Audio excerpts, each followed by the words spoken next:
It's that time again, that time when we stroll into the virtual bar and see what kind of trouble we can get into. I'm joined today by Ken, and Ken alone. Yes. Two pastors walk into a bar today. We're privileged today, though, to be joined by Heather Scott. Say hi, Heather.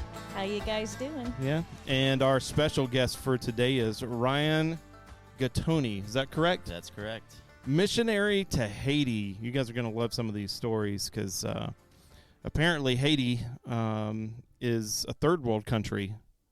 Yeah, surprisingly. Yeah. Maybe most people don't know that. I don't know. Yeah, and it's right off our doorstep. Yeah. More or less. Yeah, it's like it's just east of Cuba, right? Mm-hmm. Yep.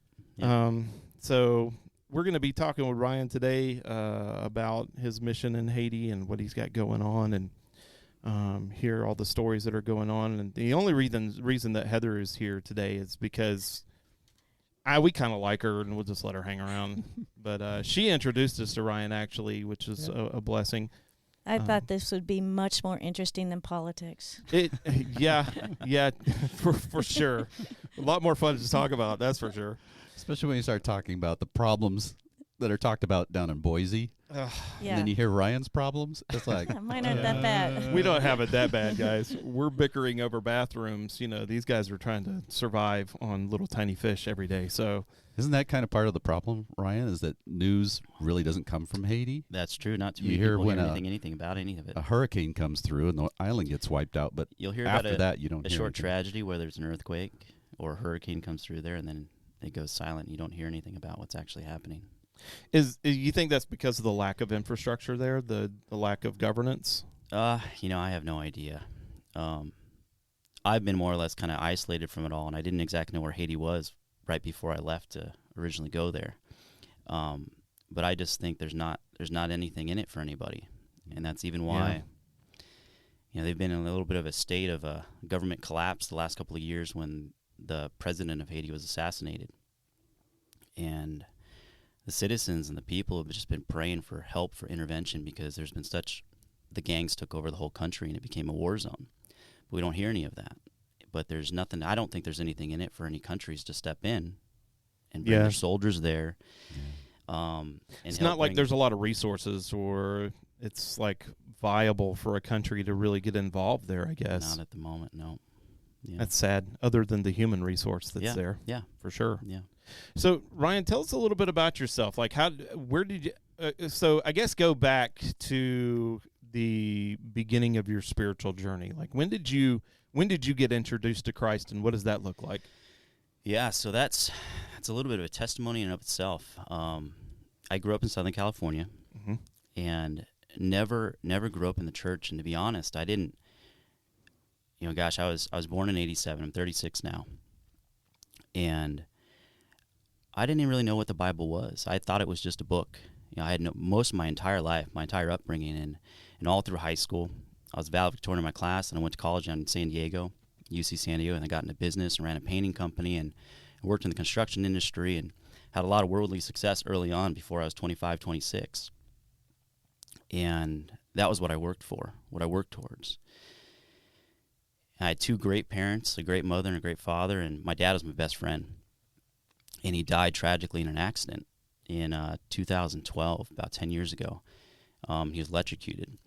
And that event it was like I sometimes describe it as, it was like if you took the game of Jenga, but if you could have pulled one block that made my personal life just come crashing down, it was that moment in my life. And I remember waking up the next day, and the whole world looked different. And I was just in this cloud, and nothing made sense. and I just began talking to God. I mean, I didn't know. I was just like, God, if you're real, I believe there had to be a God.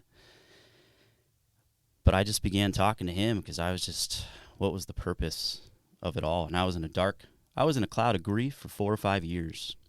And fortunately, during that time period, I had such a great relationship with my dad.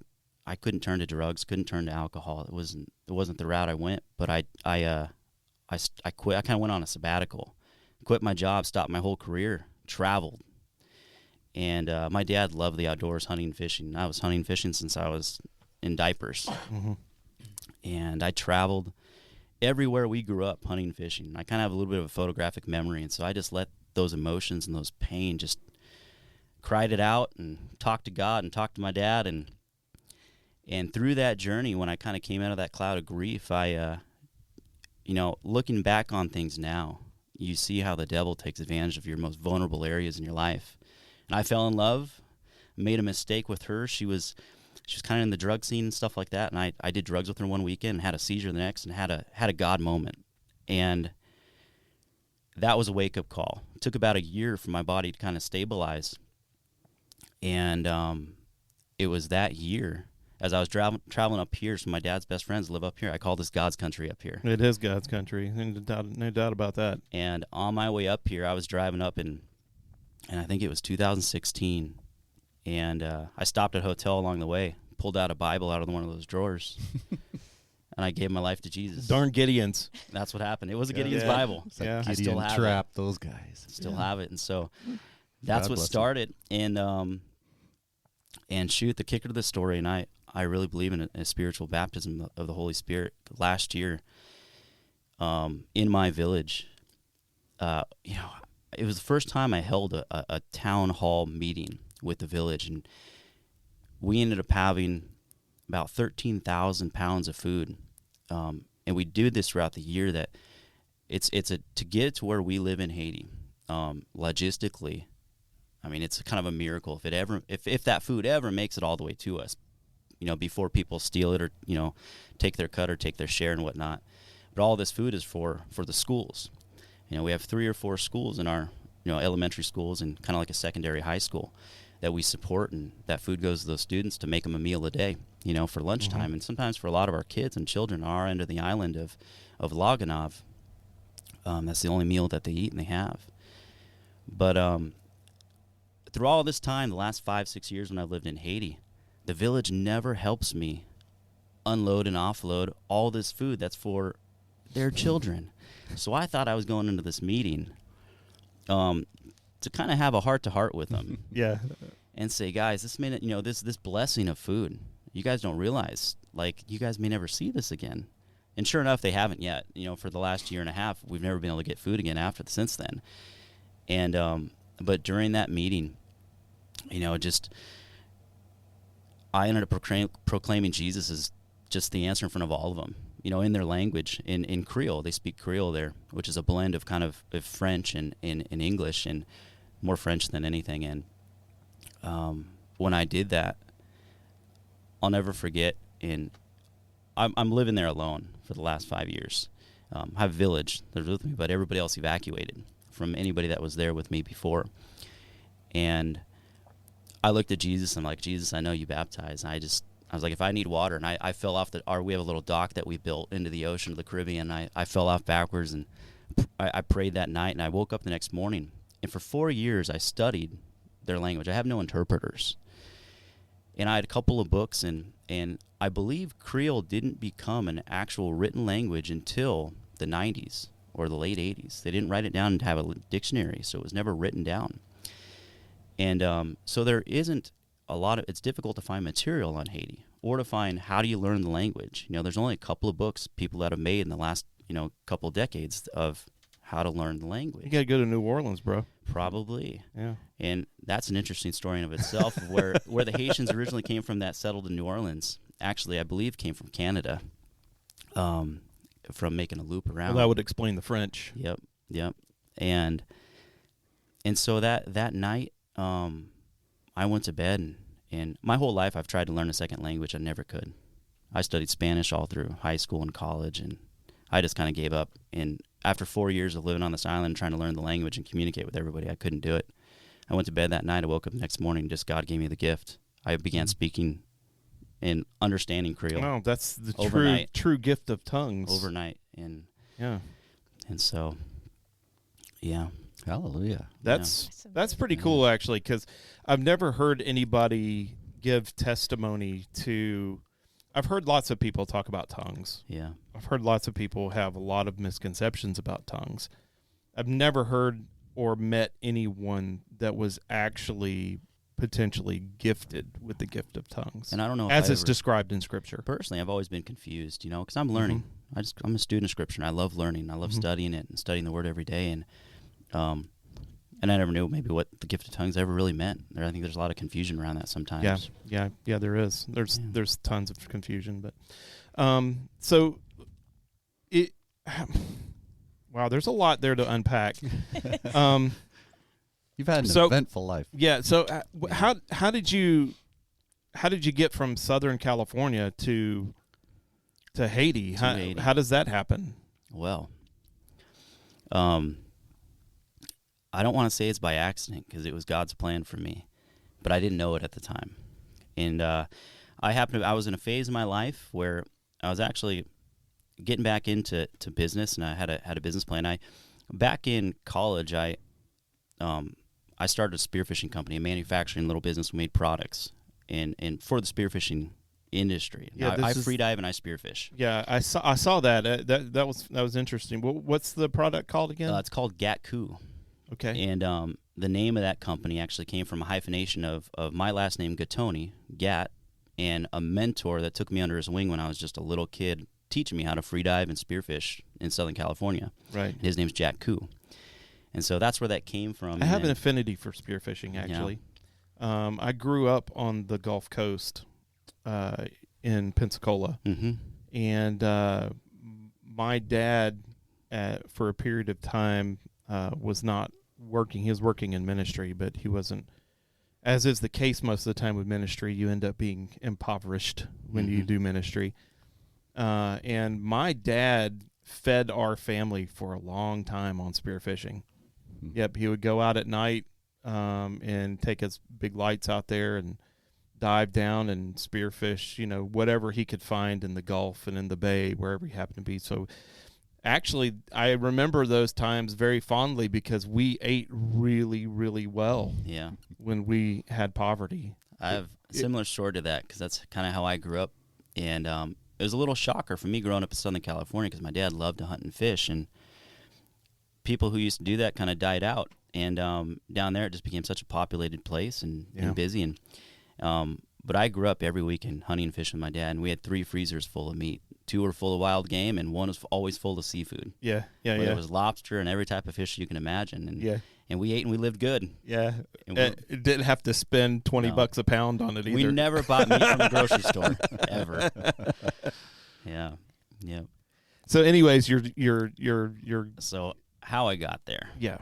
So through that process, when my dad died, freediving in the water happened to be just a way that God used therapeutically for me in my life. When that pain and grief would hit me, it's interesting because getting in the water and freediving, that pain, like Satan or whatever, it just couldn't attack me. And it just was my place to find it for therapy. And I get under that water and I go in there free diving. Anytime the emotions and stuff would overtake me. And so through that process, certain people walked in my life and I met certain people. One of these was a brother of the small family who started this ministry or got called as missionaries to Haiti on this particular part in this particular region of Haiti. And one of their biggest problems, they had a young family, young children, 2 or 3, they had 3 children under the age of 10. But logistically for them to get goods when they first went there, because where we live, it's like you're going back in time. You got to take these wooden sailboats and travel 30 miles just to get eggs or to get anything you may need, a sack of rice. And so through their early part of their ministry for the first 2 or 3 years, one of their big needs was probably a boat, to make a motor power boat to be able to make that travel easier. And there was I think a church or a couple of people who got together and they bought a boat, a twin V catamaran, a 36-foot twin V catamaran, beautiful, nice boat, perfect for the situation. Well, they thought it was perfect, but their problem was it was in Fort Myers, Florida. So they had to figure out how to get it to Haiti. And 2 weeks before they're getting ready to plan this trip to drive this boat to Haiti, the brother that I'm really good friends with, close friends with, he gave me a phone call. He said, "Hey, Ryan, would you like to go to Haiti with me? Like, we're going to take a boat down there." And he's known me because he owns yachts. He's got a yacht, and I've been on boats my whole life, driven them, and he needed somebody. We'd been through a lot together, had some pretty crazy stories out on the ocean, even in his boat. And so he knew if there was one person he was going to call, it was going to be me. And he did. And at the time, I'm like, I had a business plan going. I was getting ready to launch this. I was seeking financing. I was like, I don't know if I can make it, man. Last minute, he goes, "Hey, I'll buy your plane ticket. It's just going to be 6 days. We're going to go down and we'll fly back." It's never just 6 days. I was like, all right, we'll do it. For you. Yep. And his name's Scott. Scott, I was like, all right, Scott, sounds good. He buys my plane ticket. I'm hook, line, and sinkered. I fly to Florida. I get off the plane, and I meet Brian. Brian's there, and so that's his brother. So Brian's there, and then I hear they tell her there's going to be about 4 people that are going to be on this. It's going to be me, Brian, Scott, and then Warren. And Warren's a diesel mechanic, apparently, or he's a mechanic. Well, I find out later he's a diesel mechanic. We got gas engines on our boat. And he's an older gentleman, probably in his late 60s. But I meet these 4 guys, and we get on this boat. The first thing we do, Brian gets really excited because he lives in Haiti, and we're bringing this boat back. So he's like, we can take things, right? Stuff that we can't get in Haiti. So we go shopping for a couple of days and buy a bunch of things that would be things that we could probably use and need. We start filling it on this boat. But the problem is when you got a catamaran, you take half the boat out. Yeah. You can't carry the same amount of weight. He starts loading that boat down, and I'm looking at this thing, and it gets lower and lower and lower. I'm like, I don't think it's going to work. But we get out, we take our first little test run, and that boat starts to sink. I'm like, all right, we're turning back around. We go back inside, and I'm like, we got to unload. We're like, offload everything. Okay, what do we just need? And it didn't take me very long. What's interesting is I thought I was just going to be a crewman. I thought I was just going along to help, right? I'm just going to be a good extra hand. I know what I'm doing. It took about 20 minutes into that trip, I realized I'm the captain. And so I didn't plan to be the captain, but I was the captain. I got us through that. It took us 12 days. And we broke down story after story and crazy moments. Engines dead in the water a couple different times, but we made it. Made it to Haiti. Was this that trip that you cataloged on one of your social medias where you guys broke down? You had the sea anchor in the water. Yeah. And that it's that one. Yep. Okay. Yeah. I was reading through that. That was a pretty intense story. That one was, and that was a little scary because we had tucked in for 2 days waiting for better weather. Mm-hmm. Big squall kicked in, and the ocean was bad, and so we had a long leg to make where there was no help in between. And we got going, and gosh, we lost both engines. And prior to that, the reason why we had a sea anchor on that trip is because Scott's boat, a couple of years ago, his big yacht, we were off the coast of San Diego, and his engines went out. We're floating there in bad seas, and I looked at Scott. I said, "Hey, do you have a sea anchor or a big drift sock?" He's like, "What's that?" I'm like, "You gotta be kidding me!" Seriously? He's got a 40-foot ocean yacht, and when you're in an ocean yacht like that, those big sport fishers are top heavy. Yeah. They're dead in the water. That's how they capsize. They start swinging, and so I went downstairs, grabbed a couple twin bed sheets off his bed, tied them all together, made my own drift sock. Yeah. And it amazing. It worked. So ever since then, that was one of the first things they ever bought. Any boat they ever went on is have a drift sock, so it puts that bow into the wake. And well, I was looking at the trajectory. Story. You guys didn't actually drift all that much. No, and that drift sock saved us on that trip because we were heading back into this. I mean, where it's Pirates of the Caribbean. Yeah. All those stories, all those islands, you can see why there were so many shipwrecks because there are reefs. There's areas that you can, if you don't know what you're doing, you can run aground really easily, and so we were lucky. I was calculating it at that afternoon because I was like, man, we got 2 hours to figure this thing out before we run ashore, because it slowed our drift down. Yeah. And I was like, we got about an hour and a half, 2 hours. And we got our diesel mechanic got one of the gas engines running. Hey. And we backtracked. I'll never forget. Went to the Flying Fish Marina in Long Island, repaired the boat again, and then got started on our next leg of the journey to make it down. And so that's how I originally got there. But my plan was to come back home. It took us 12 days. But when I stepped foot off the dock, I was kind of awestruck. And, personally at that moment, I had a worldly thing I was maybe coming back to, right? I was going to start a business. And I looked at what God had done with this small family, just a husband, wife, and 3 young kids. And what they had already accomplished, just a few things. They'd built a house of prayer, and they were finishing kind of building a missionary compound, a little house that they could house, people to come to. And I knew it was God called me there. And in the last 5 years, I mean, everybody left. Even they left, came back to the United States. A lot of missionaries with families, it just became too dangerous, and they all had to make a personal decision. So a lot of them came back here in the United States. And for our mission that I kind of helped join, and then I kind of oversaw for a period of years, for whatever reason, every time we evacuated people and the country went upside down, I had complete peace about staying, and I never left. So, right. Until I came back just recently because I got sick and I had to come back. Yeah. Well, that's the only reason you're here now is because of that access, right? Yep. Yeah, and then you're going to be heading back pretty quick. Yeah. Anytime. Even personally, I'm letting God kind of dictate when I go back. But personally, if I had the choice, I'd be back tomorrow. I have a family of dogs I love, and I got a village of people I love. Yeah. And so, how many people are in your village there? I would say there's about 500-600 people probably that live in our little town or village of Gonave, but we have neighboring villages all along us that I minister to and help out, and it's hard to say. I want to say there could be anywhere from 3,000 to 5,000 or 6,000 people in about 100 square miles that we minister to and that we help on our end of Gonave. How many missionaries are just on? Me. It's just you. Yeah, there's on the other end of our island is the closest thing that probably resembles a city of any sort with some infrastructure, and that's on Sagale. And there's a lot of missionary presence there. Very few organizations have any Americans left, that live there full time or anything like that, because it became so difficult the last couple of years with the volatileness of the whole country.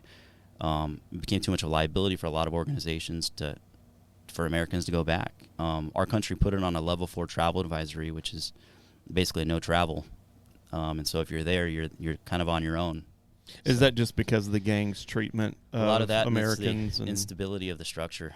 The whole country, the government just collapsed when they assassinated the president, and no order's been restored. And so it's just like everybody every man for himself. It is right now. Yeah. And right now they're in a little bit of a civil war. The people, gosh, I want to say about 3 weeks ago, they started a movement that they call it Buakale, which is kind of like rolling up your sleeve and showing your arms. And in many of the cities throughout Haiti, the citizens rose up. They all have machetes, and they know the gangs only have a limited amount of bullets. And in a civil war type conflict, they've been rising up and just going against the gangs because they're just tired of it, and they're getting no help from anywhere else, and so it's quite the place on the mainland of Haiti in some of these very gang controlled areas. So the motivation of the civilians, is it just survival or hope for a better them. Life? There isn't an ideological at the driver moment. No, to it's it, right? Purely against the violence and the wickedness going on with the gangs of what they've had to endure the last couple of years. They just got tired of it. There's one road in Haiti that all goods, and you have Port-au-Prince is kind of in the center of that U-shaped road.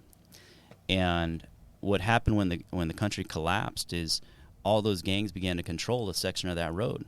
And the goods are flowing on cargo ships into Port-au-Prince, get offloaded there in the customs. And then it's got to board trucks to go travel to the rest of the country to feed people. As if customs really exists. Yeah. I mean, there's no government, so... No, and it's basically just gangs taxing stuff as it comes in. Yeah, and it's been a story of corruption in that sense, as long as most people can remember. Yeah. So, in spite of the fact that the gangs are kind of in control, there are law enforcement agencies. They're just completely corrupt. There's a Haitian National Police Force, and I'm learning a lot about this because when I lived there, and I went there to Haiti, right, I never left, and so I lived very isolated on our island, and I wasn't in.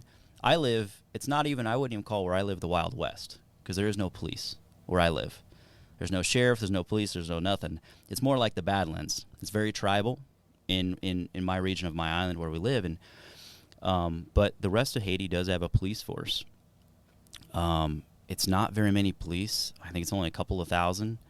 And it was a couple of years ago, right at the same time when this assassination plot of the president happened, and is when a ton of guns got smuggled into that country.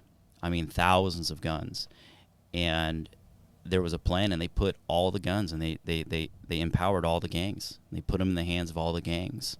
And it just created quite the environment, and then the gangs just started, once they gained that power and they overpowered the police force there, their weaponry was far superior than what the police had there. The police couldn't fight back, and much of the police is corrupt too. They're always they're trying to find a way to survive, and so it doesn't take long for them to be corrupted in a way. They don't get paid, and they never know when they're going to get paid. I mean, just everything in that country kind of works. It's a very broken system. Yeah.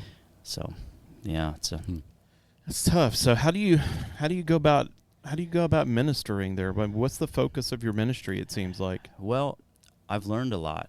So I joined a mission. A lot of missionary presences there, they fail over time. We as Americans think you can just kind of go into a place like that and just fix it. You can bring people water and electricity or do all these things. And what the Lord has shown me, and even the mission that I had helped join, that I was witnessed kind of fall apart over the years, is, they had a mission with God had given them kind of this great vision and blessed them really early on with a lot of finances, and he tried to do it all at once and bring the kingdom all at once, or just do whatever, right? And we had project after project, from chickens and livestock to building a house of prayer and water and electricity and things like that, and you've got to wait on, from what I'm learning personally is whether it's building a church, it's not you can't do it directly. You get yourself in trouble when you're trying to build something directly. You can only be an indirect portion of what God is doing. You're a small piece of that. And over that time, while everybody left where I was, I'd pray every day and I'd listen to what the Lord wanted me to do. And it's interesting. So for the first 4 years, I couldn't speak the language. And everybody evacuated, and I'm living among a group of people that I had to live out, the gospel of what I believe in I'm in the Word every day, and the Lord used me. We don't have a doctor where I live. There is no doctor. When somebody gets hurt and somebody gets sick, for people on our end of the island, they've either got to travel 60 miles. There is no road to get to Ansagle, which there's a Wesleyan hospital there, and or they got to take a boat 33 miles to get to some form of a doctor. And most of Haiti does not. The hospital system doesn't really exist. There's always the voodoo priestess, right? Absolutely, and that's there. You can always go to the voodoo priestess and get your ails worked on, right? Yes, and voodoo is all over in that country. Yep. And interestingly enough, I became the town doctor. And a lot of things I do, though, is suture people up. I happen to live in a part of Haiti that is a little bit blessed because they can make charcoal is the only way they make money where I live. And so mesquite happens to grow really well. There's a tree called neem in mesquite, and on our end of the island it grows prolifically. Which is why you were talking about all the trees were cut down and burned up. Yep. And so they cut it down. They use machetes. They chop them all up. But another thing that they love to do is drink, and they drink clarin. They distill and they make their own clarin. It's like a sake. They distill it from rice, and they start mixing drinking clarin with machetes. It's not a great combination. and there's no workers. What could go wrong? There's no workers' comp where we Get a live. little bored, you start a contest. So it doesn't take long, and sometimes 10 to 15 people a week I suture back up. They cut their arm, they cut their legs with the machetes, and so I had a couple of doctors show me how to do it, and then from that moment forward, I prayed to the Lord, and I got really good at it. I've sutured hundreds of people. I saw one that you did where it looked like it was like sutured with a piece of twine or something. It was just like whatever you can get your hands on. Just sometimes it can be. Just sew them up and pour some sake on it and call it good. Yeah. We have it so good. Right? Yep. So to go back to your question, just ministering wise, that was those gave me opportunities to share the gospel, and I'm just one person, right? It's not like I can change anything. And then about a year ago, we had a village town hall, and we had a whole bunch of food, about 13,000 pounds that we distribute and we share, and we kind of manage and allocate to our schools that we help support. We have a couple of elementary schools and a kind of middle school / high school. And I had a little town hall with them, and I was thinking I was going to have a heart-to-heart with them about how much of a blessing this food is, because they just they took it for granted all these years that it would come. And I look in the situation with the gangs, I said, we may never see this ever again, and kind of our struggle early on in our ministry is, and I think this happens a lot with missions in Haiti, is the people there begin to associate you as their savior rather than putting Jesus first.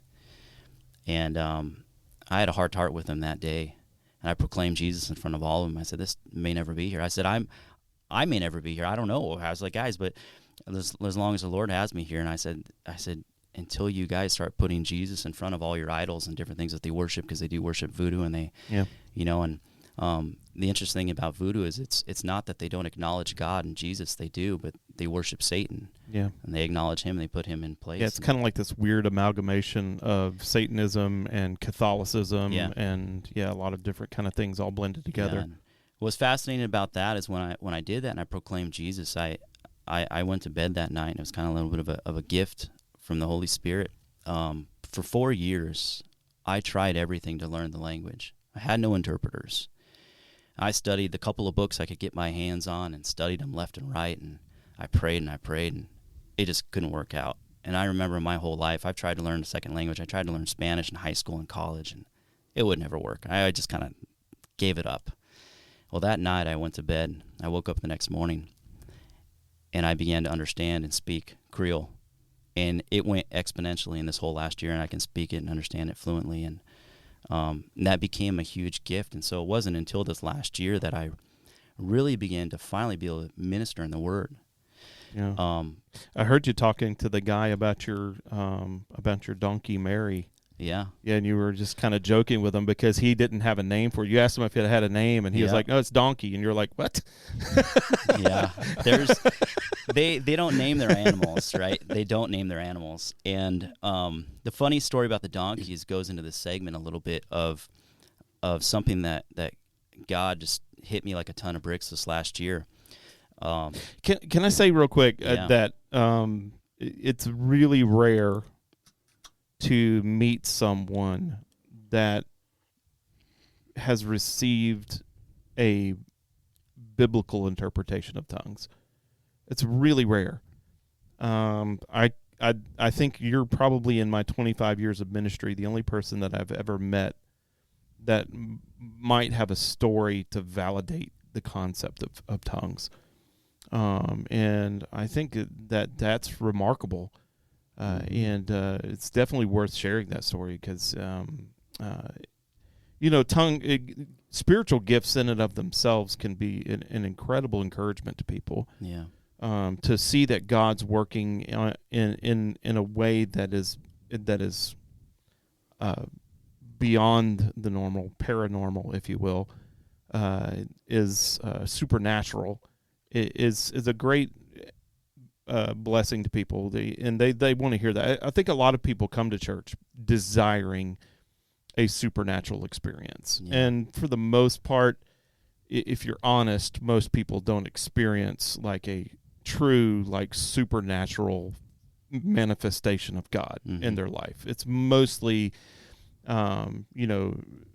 spiritual in that it's inward. The inward change could be considered supernatural, but people don't consider that. They want to see something almost metaphysical. Yeah. And so, I think it's really cool to hear someone who can validate a story about the biblical interpretation of tongues. I think that's remarkable. Yeah. It's a story worth telling. Personally, for me, I was 4 years into, because everyone had left. I had never left the island. Only one other time, my sister got married, and so I made a quick trip back, walk her down the aisle because my dad had passed, and so, but I was in the 4 years, and the president had just been assassinated in Haiti, and I was kind of helping out this mission and overseeing everything that they had done, and I was in a place though where I was having conversations with God. I was like, God, if I can't speak and I can't understand, what am I here? Like, I felt so challenged. You're like a lot of guys who find themselves in ministry, and you get to a place where there's a little bit of a roadblock, and then it's like, let the spiritual negotiations begin. Yeah. Yeah. So Ryan, can you give us John 3:16 in Creole? Off the top of my head, I can't. Okay. I could. I mean, I'll think about it in a second. When you catch me on the spot. Yeah, don't put people don't put people on the Yeah, spot, for God's Ken. love. Come on. Well, for God's We love don't of the do world. that here, do we? Do we? Pour bon Dieu, remen tout moun, or toute la moun, li bay li petit, pour nous. Something like For that. God so loved the world that he gave his only begotten son, died on the cross for us. But Yeah, it's kind of a weird French. It's almost like if it's possible for French to be more abrupt. It's what it's like. well, and what's really interesting about Haiti is there's dialects. So it's not a big country. It's not very big. But so you look at how large the United States are, and people have accents in the United States. Well, Haitians have the exact same thing, and Haitians can't travel to one little part of their island to the next. Many can't understand what the other person's saying because the dialect sounds so they have a different different. accent. Oh, They wow. pronounce the syllables a little bit differently. And so even I got that. So the first times when I got off our island, and one of these trips was, I'll back up to a short little story of last year when God gave me that gift to speak. Shortly after that, I visited one of the churches in our village, and it was only the second time I had ever been there. And the mission that I had helped kind of help in the beginning, we never went to that church. And I'd only visited one time, and I couldn't believe that. And I was just having this moment, and I'm like, gosh, and they invited me up because I was a guest, and I looked at the whole congregate. There's about 55 members, and this is our village. Mm-hmm. And the first thing I saw was just, there were no Bibles, but that was what I'm thinking, right? I'm like, oh my God. And I asked a question. I said, how many people have a Bible? Can you raise your hand? 3 hands went up. And my heart dropped, and I felt this heaviness from God, and I was just like, whoa. I was like, we've been here for 7 or 8 years, like our presence. And this church doesn't even have a Bible. And we used to sell Bibles. And I'm like, and I remember how much that mission used to sell it for. And I was like, people can't afford that anyways. And I'm like, whoa. And I heard God tell me, feed my sheep. And I was like, okay. So for the next 3 months, now it is next to impossible. And I still can't find the solution to this. I can't find Bibles. And the Haitians are a little bit particular. They love in Creole. In Creole. And they love nice Bibles, with a leather-bound book. They don't want the paper ones. But when you gift a Bible to one of these families, they cherish it and they hold on to it forever, the believers that are Christians. And I felt such a heaviness of like, wow, we made a big mistake, Lord. And God sent me on a mission. And in the next 3 months, from June last year to about August, I sourced and bought and purchased about 500 Bibles, then hand-delivered them, put them on my donkeys, carried them to the villages and the churches. And met I with watched leaders. some of those videos. That was fun. In fact, I was watching the one where you were not on the donkey anymore, but you were on the motorcycle, and you were telling the camera, you were like, I'm out of Bibles. Yeah. Yeah. Yeah, they're hard to find, and that also became a really sad story because Bibles became a business. And there's one church that took upon themselves to actually translate the Bible very well. And even now, they've now uploaded an audio version to it. It's on like the YouVersion, all the Bible apps, and so they even have that. So that one Bible is the one I'm looking for with that particular translation to be able to source and buy, and just God put that on my heart, and it became a sole focus of this last year. Are they not publishing it? They're published, but the gangs have taken over, and a lot of them, wherever these are, whether it's a person or the gangs, they store them in warehouses, and they wait, and then they sell them. And they sell them for astronomical prices, $20, $30 American, like per Bible, and it became a business, for them, and it's so difficult to find and source. At least where I live, it's very difficult in general to find them, but I've asked everybody, and it's just like, difficult challenge, just one of those challenges. Wow. Isn't that amazing that could be a problem so close to the U.S.? Well, and what's, it is, and then our island of Gonave, it's interesting because of all the missionary presence that's ever been in that country, or money that's flown in and been laundered right back out. Gonave is an island that some people call the forgotten people, because the missions help all of the mainland of Haiti, but they oftentimes forget the people of Gonave. And I believe the history of those people, of the people who reside there on Gonave, were originally, back in the 1800s, 1700s, that's where they put the prisoners, or the criminals, or the people with diseases, leprosy, and things like that. That's where all of those people, and then they repopulated that little island. It makes sense. Get them off the mainland. Yeah, and get and they them used that secluded. as like an Alcatraz or whatnot. Yeah. They used it. Yeah. The misfits. Yeah. Yeah. The island of misfit Haitians. We are. Yeah, Yep. that's pretty good. So, mainly right now, you're kind of in a exploratory kind of mode, trying to figure out, how do I get Bibles to these people? Yeah. And then by myself, how do I manage to give the gospel to this many people? Yeah. That's spread out over this entire island. Yeah. And there was before me there was a missionary presence before that, because there are churches built, Christian churches that were built. There's usually a Catholic church in every one of these little villages, and a Christian church, and almost every village. I've walked that island 3 different times from end to end, and it blows my mind because there's churches in everyone's villages, but now they're just spiritually dead, and they don't have Bibles. I've visited almost all the villages, and there's no Bibles. And the preachers call themselves preachers, preach, and they don't even understand the full Word of God. So the Catholic Church has given up on them also? Well, Do they have a presence? they do, but they have more of a presence on the mainland of Haiti. That's an even interesting story in and of itself. When the earthquake happened in 2010, many of the Catholic churches fell down. A lot of them incurred a lot of damage in those earthquakes. But yeah, on our particular island, it's a very spiritually dead. Voodoo reigns supreme. yeah. And voodoo rules that country. So do you get resistance or violence from them Surprisingly, in some of the villages? Surprisingly, God has given me personally divine favor. That's one thing I think if you're a missionary and you go into a country, and that's something that comes from God. And, a lot of missions struggle, and even Americans, and it's been an interesting experience for me to just kind of witness, because they put their hands out. It's always give me, give me, give me.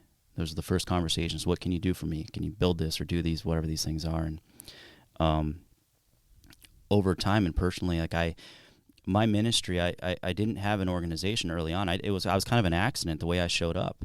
And 3 or 4 years of being into that process, I had family members and friends that just were gripped by my story. For the first 4 years, I didn't have a cell phone because there's no cell tower. I had a cell phone, but it didn't work. So I couldn't communicate with anybody for 4 years. All I had was a little satellite GPS, and I could send a message to my mom or whatnot and say, hey, I'm okay. every single day. And so I could never really share the story of what was going on. But as I shared a little bit, or I'd hike to an area that I could talk to somebody, they came together and helped file the paperwork for me and to get a 501(c), a nonprofit, and it's called Make a Fish. And that's kind of when I became a Christian. I had a dream one night, and I woke up, and God just led me to my background with loving to fish and things like that. I was a fisherman. And the first 4 disciples of Jesus were fishermen. Yeah, Jesus loves fishermen. And and I think that's even the shirt I got on. I said, what does it say? Let's take it out. It says, Jesus has a fishing story. Even Jesus has a fishing story. I love that. And so, and that's kind of where God gave me that domain, makeafish.org and .com, and making fishers of men. And little did I know that's how he would use that 7-8 years later and incorporate it into a nonprofit in my ministry. So, have you been able to be fairly successful using that nonprofit over there, or is that kind of a new development? It's new. It is really new. It's just me, yeah. And even my ministry. And so I'm like where you said, I'm in a phase of really asking the Lord every day is what do you want me to do? How do we go from here? And a lot of it though is you gotta, as most of them look at, they've been promised so many things. That's the people there of Haiti. Organizations come and they go.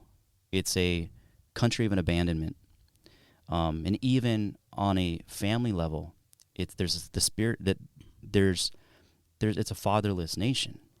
Women and girls will get pregnant because lots of times, for them to finish schooling, they got to go to the mainland and go live with somebody.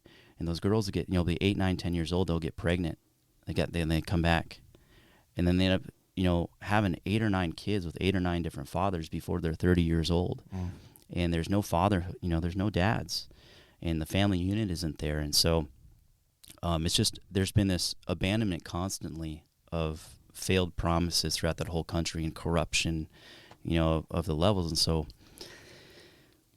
it's a tough place. And so for me, it's been humbling for me because I went there without a objective other than just to pray to God and say, hey, God, you show me where to begin, where to start.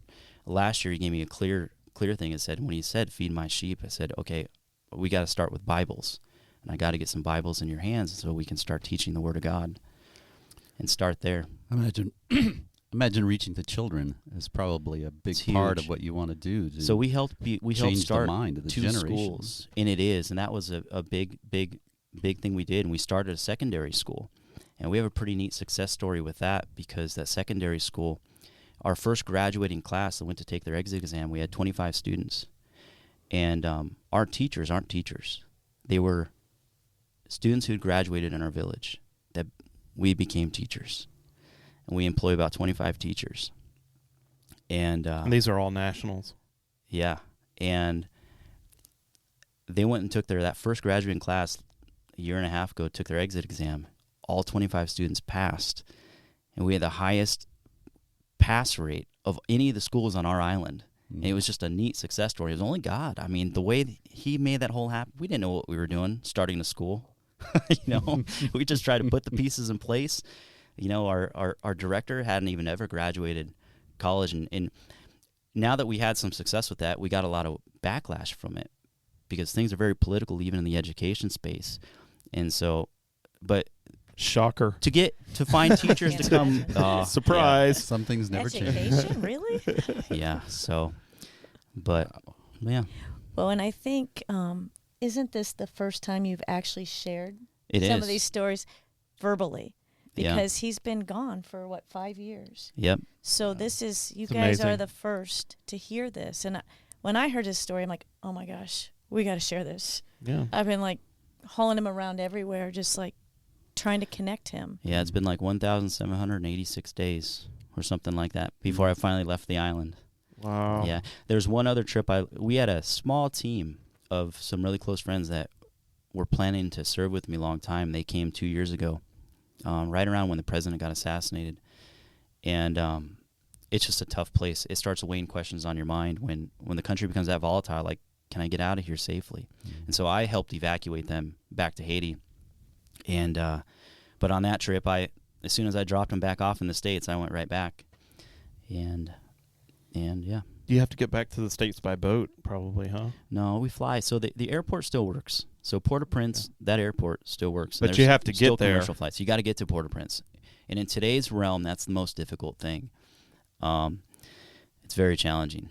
Yeah. Like, as long as you stay on the island and you stay in your little community, you're probably pretty okay. Our island is relatively safe. And in particular, it's peaceful where we live. They're very tribal on our island. And they personally don't want the gangs there, and they rise up against that. There's a few times the gangs have tried to put a foothold in that island that people rise up and kill them with machetes, and it's what they do. Probably should stay off of that island then, huh? Yeah, and they do. The gangs get the message, and so, but it's relatively peaceful where we live, and just people. It's kind of like... You did said that you've seen signs of where they're setting up for future location? Oh, yeah. Well, it's only a matter of time, too, of our particular island. If the gangs continue to be as strong as they do in whatever they traffic and however they make money, whether it's trafficking drugs or people and things like that, our island, in particular where I live, is on the tip of it. There's no Navy. There's no police that patrol the seas. And it wouldn't take long for them to start to learn to do what the cartels do by... I spent a lot of time in Mexico and spearfishing trips and everything down there, and the way they put a couple of powerful engines on a little panga, and they just zip across that sea. It's only a matter of time before they realize, once there's infrastructure that starts to get, if God chooses to kind of raise up Gonave, and once you start to put some infrastructure, the reason why gangs don't live there is they can't live there. Mm-hmm. To live where we live, you got to be a survivor. There's no water, no electricity, there's no infrastructure, and so. You keep it that way. The gangs can live in the cities, but they can't figure out how to live on land. They're a fish out of water. Yeah. If that's not an encouragement to live off grid, then I don't know what is. Yeah.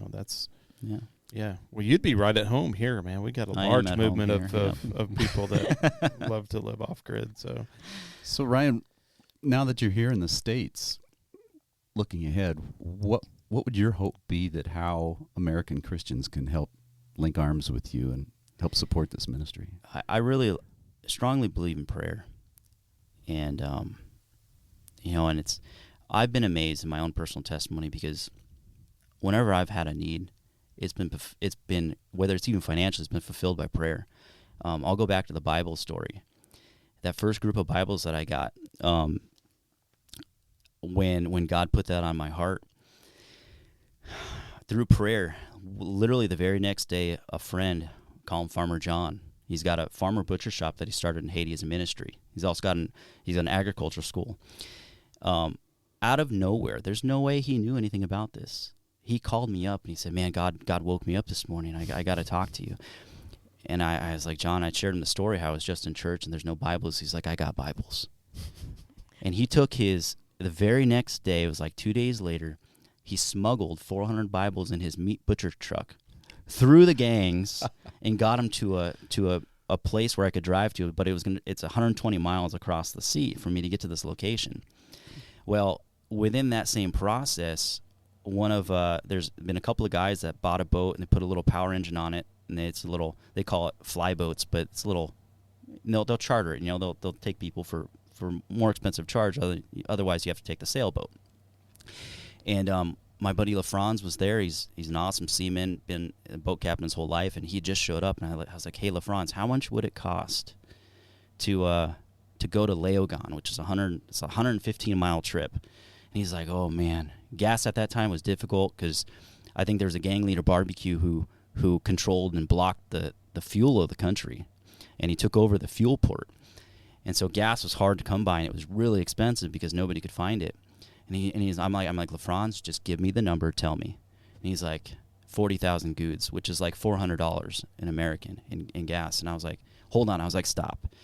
I went and I called up my mom because I don't have access. I can't see like the bank statements or donations that came in. Well, 3 donations came in: a $50, a $150, and a $250 donation that equated to exactly $400. That's awesome. And so stuff like that happens. Yeah.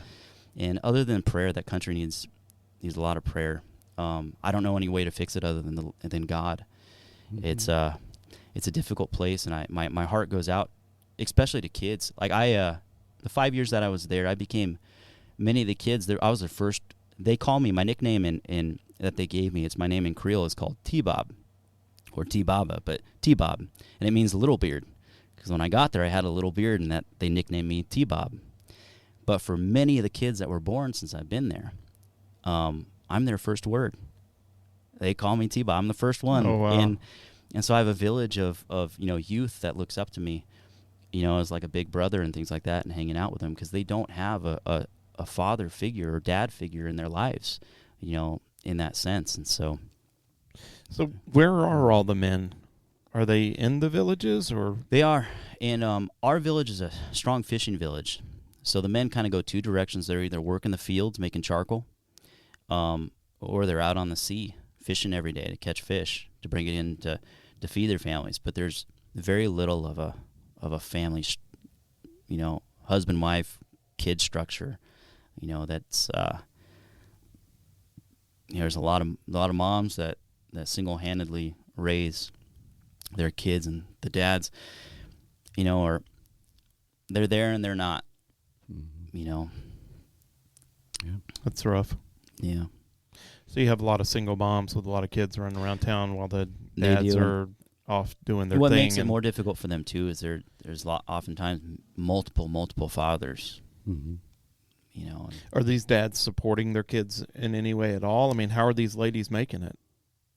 It's amazing how they do. Now, a lot of them make it because they have family that lives in the States, and even that has kind of broken the country. What's interesting about the little bit of history where I particularly live in Haiti, on that end of the island of Gonave, 25 years ago, nobody where we lived went hungry. They farmed. And since I began to have the ability to understand and listen and learn and talk and ask questions this last year, I started asking them questions. And some of these guys that are in their 30s and 40s and some of the people in the church, I was like, what was life like when you were a kid? And they never went hungry. They had food. They farmed. And so I started asking questions about why did this happen?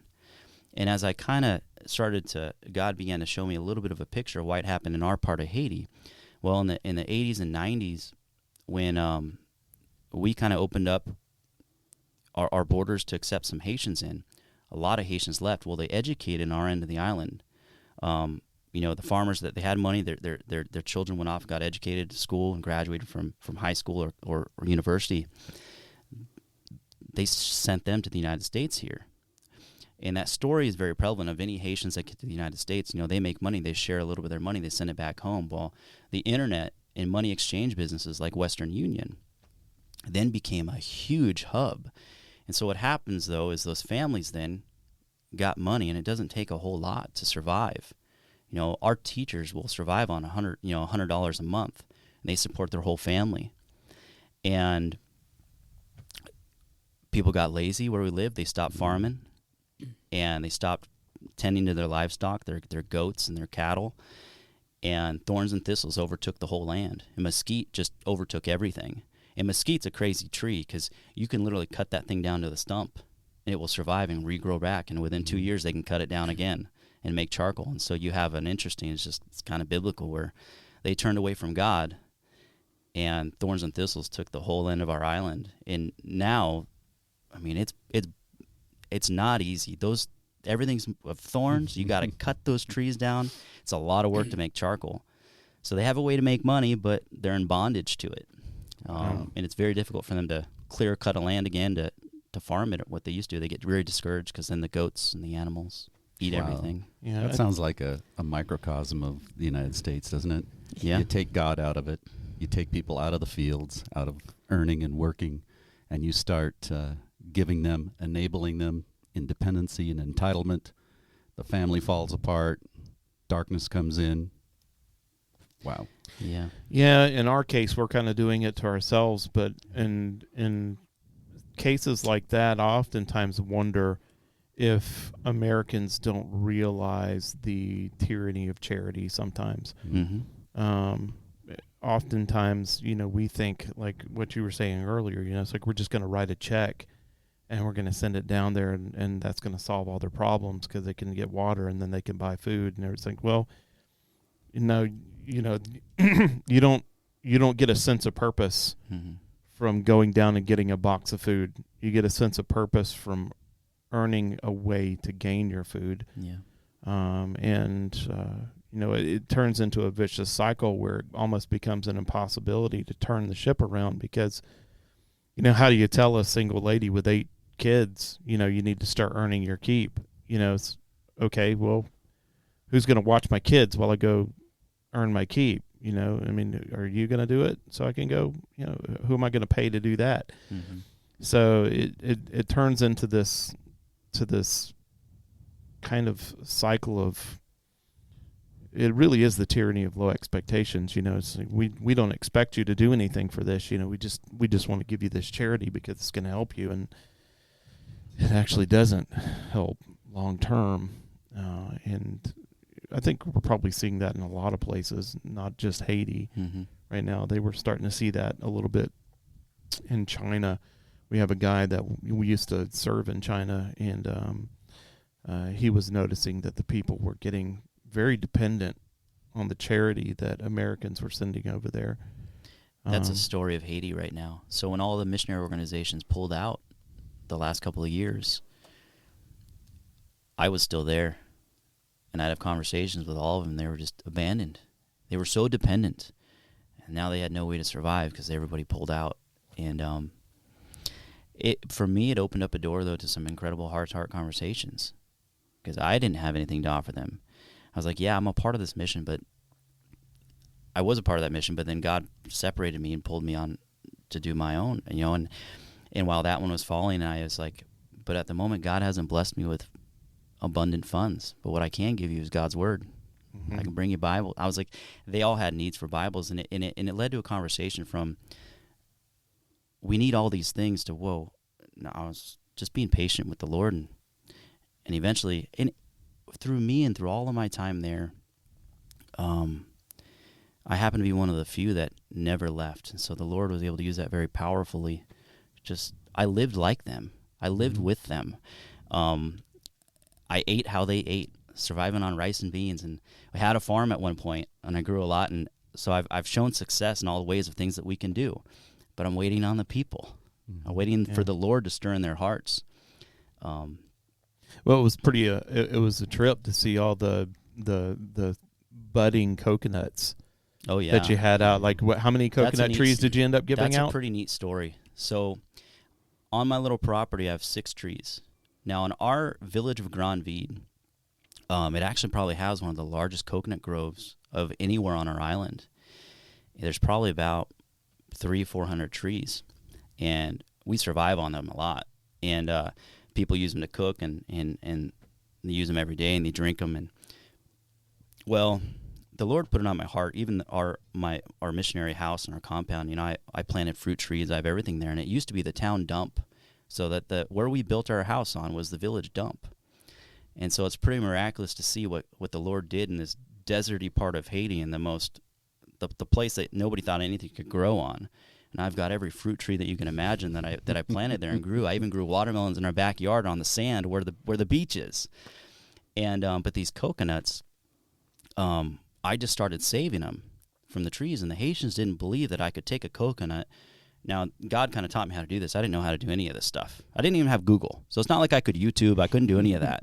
I'd pray to God and say, "Hey, just show me how do I do this How do I stuff?" grow this coconut tree? And I learned a little bit from the Haitians. They said you got to cut the top off, cut the bottom off. But I learned a little bit over the course of 1 year of drying them out. It takes about a couple of weeks, 2 or 3 weeks after they're off the tree to dry out. Then you soak them. Because the seed has to die. Yep. And then you soak them in a barrel of water. Well, that's what I did for about a week. Then I took them out, sat them there, and about 4 or 5, 6 weeks later, with just a little bit of minimal watering, they sprouted. I couldn't believe it. In 1 year, from 6 coconut trees, I've gifted over 500 coconuts that sprouted and germinated. Wow. How long does it take a coconut tree to grow? Well, to fruit, usually between 5 to 7 years, they'll produce their first coconut. Okay, that's not bad. No, and they'll last and they'll live for 40, 50 years. a lot of countries, it's an incredible industry, economy. For us, it's a great tool for. I mean, we use them for everything, right? They use the palm fronds for shade shelters and things like that. They weave them together in these really cool mats. They're very resourceful. Our village, they're survivors, and they have a history of, just like anything. If you were to go back in time and get a chance, people who, they got a way of life that they've learned and survived the way they do things, and it's a fascinating. Well, and fresh coconut water, like right out of the coconut that you just pulled off the tree, is really refreshing. And I learned to make my own coconut milk. It was incredible. Oh wow! I found a little blender, and I'd blend it all up, and I'd mix a little sugar in it, and it's killer. It's killer. Yeah, so great, imagine that's great in my that's coffee. living right there. Great in my coffee. I loved it. Yeah. Imagine the spearfishing is still awesome.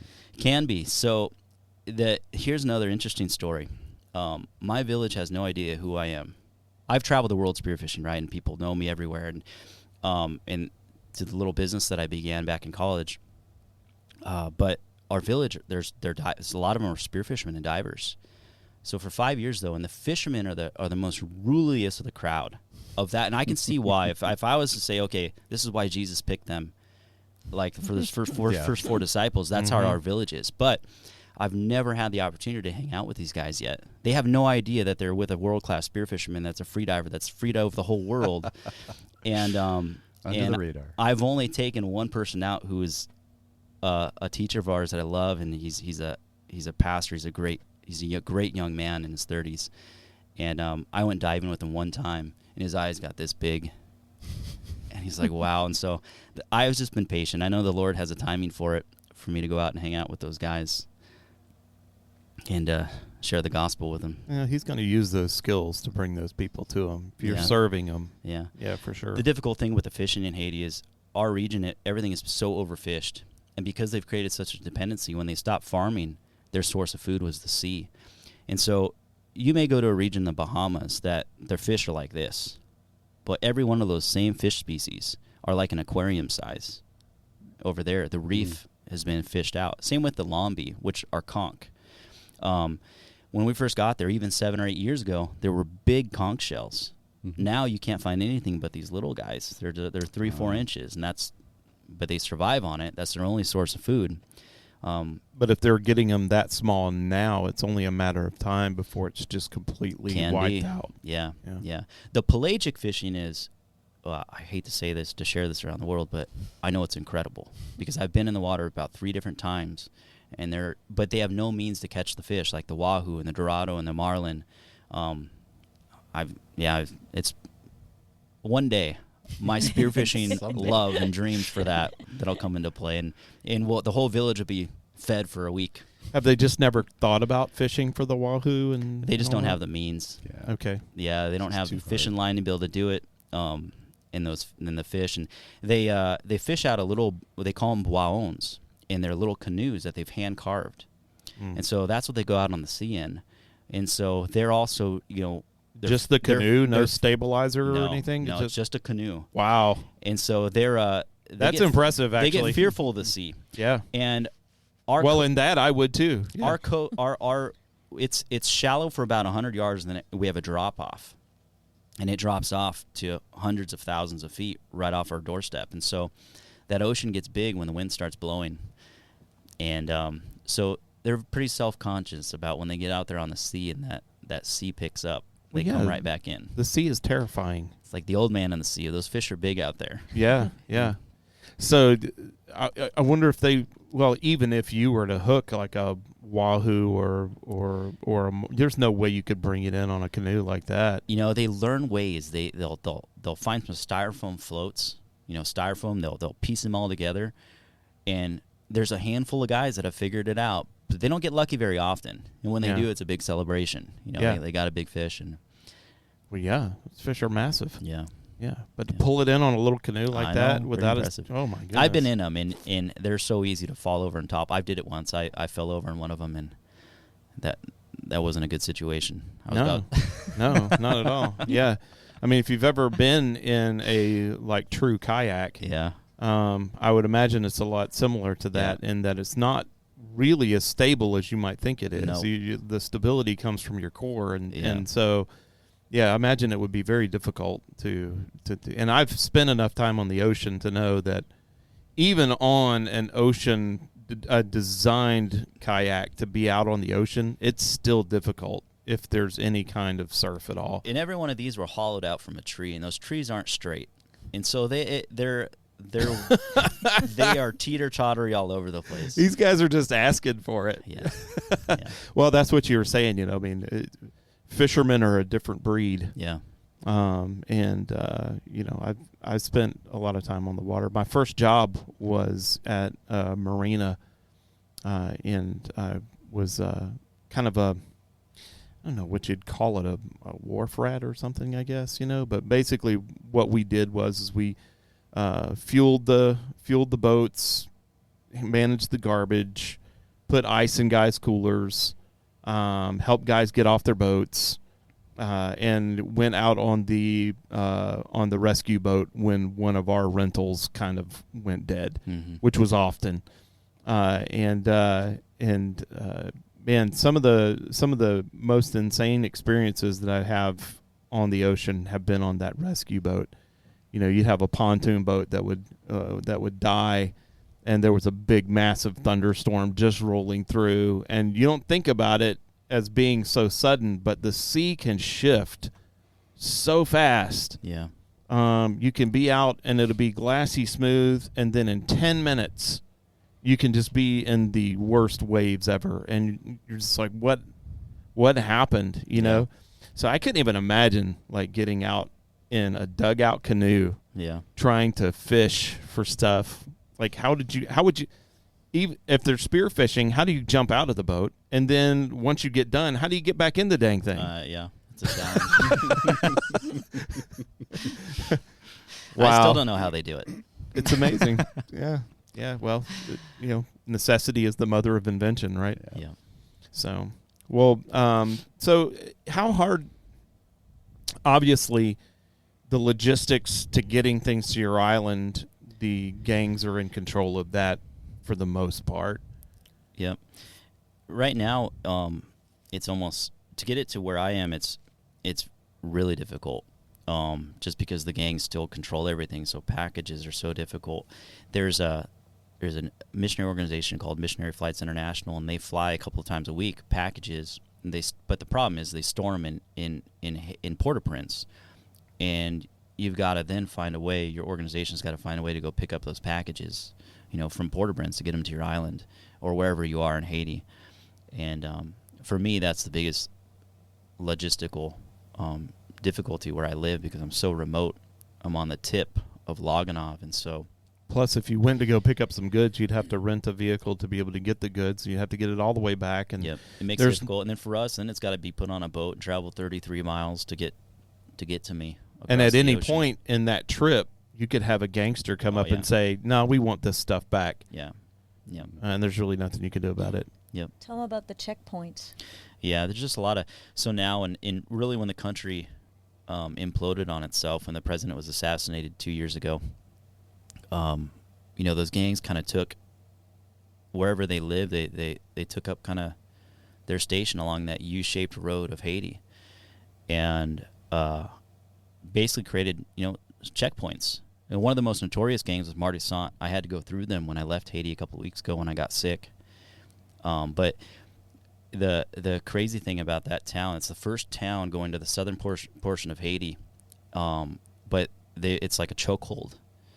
And they lined up.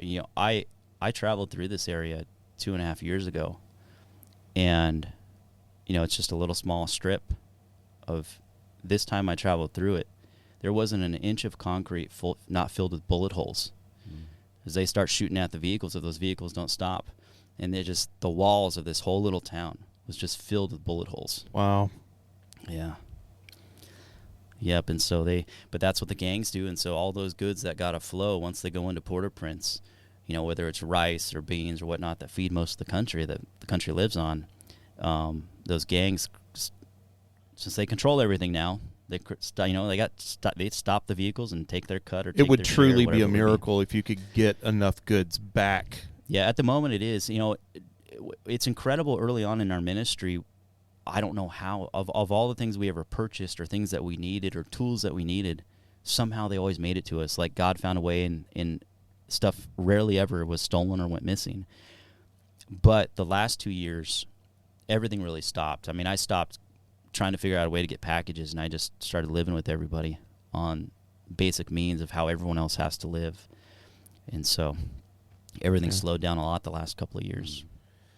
Yeah, it seems like there could be a way to get in there. Is Port-au-Prince the only legal point of entry into the country? Well, yes, for the mainland of Haiti. There's Cap Haitian as well. And Cap Haitian is kind of hard to classify as Haiti because it's safe. The cruise ships still go there. And it's much safer. You know, it's in that kind of northeastern section of Haiti. It's a small strip on the northern section of it. But for the rest of Haiti, the only way in is Port-au-Prince. And then from Port-au-Prince, you know, some missionaries, there used to be a small plane organization that would fly missions, but this last year they shut down. And so that crippled almost all missions because a lot of them would take small little bush planes from the airport to get to the regions where they needed to go. Even I did that to get to Gonave, but I could only fly to our opposite end of the island. Then I'd have to take a motorcycle or walk or hike or take donkeys back to where I'm I live. assuming that there's a little airfield, like an unmaintained airfield. We got actually we have a concrete landing strip in Onsagle that small planes can easily take off of. And a couple of years ago, we built a little bush landing strip directly across from me, about 10 miles on the other side of it. So there's methods and means. The problem is everybody left. Yeah. So now there isn't.